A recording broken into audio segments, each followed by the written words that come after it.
गेल्या अनेक वर्षाची मराठा समाजाची मागणी मान्य झालेली आहे। देवेंद्रजीच्या सरकारने दिलेलं आरक्षण हे स्वतंत्र आरक्षण होतं।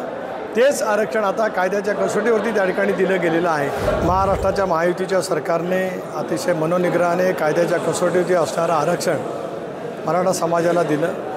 ते आरक्षण देत असताना ओबीसीच्या आरक्षणाला जराही धक्का न लावता दिलं।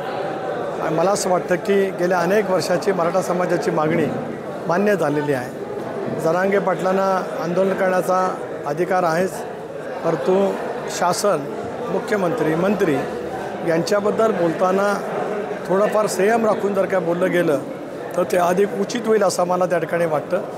त्यांनी ज्या कारणासाठी आंदोलन सुरू केलं त्याची पूर्तता सरकारने विशेष अधिवेशन भरवून कायद्याद्वारे त्या ठिकाणी दिलेलं असल्यामुळे अजूनही काय त्रुटी असतील तर ते सरकारजवळ चर्चा करू शकतात। त्यांनी चर्चा करावी।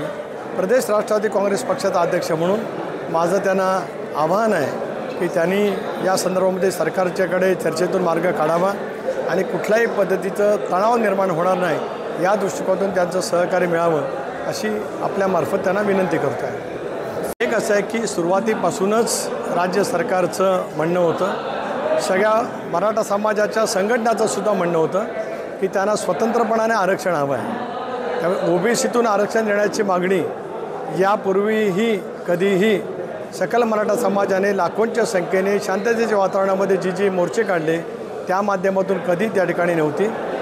लोकशाही आघाडीच्या सरकारने ज्याच्यात मी मंत्री होतो तेव्हा किंवा आता देवेंद्रजीच्या सरकारने दिलेलं आरक्षण हे स्वतंत्र आरक्षण होतं। तेच आरक्षण आता कायद्याच्या कसोटीवरती त्या ठिकाणी दिलं गेलेलं आहे। त्यामुळे ओबीसीच्या आरक्षणाला धक्का लागता कामा नये ही सर्वांचीच, राज्यातील सर्वच पक्षांची ती भूमिका आहे।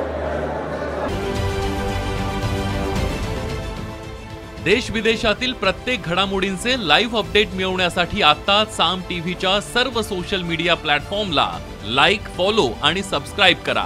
तसंच सर्व नोटिफिकेशनसाठी बेल आयकॉन प्रेस करायला विसरू नका।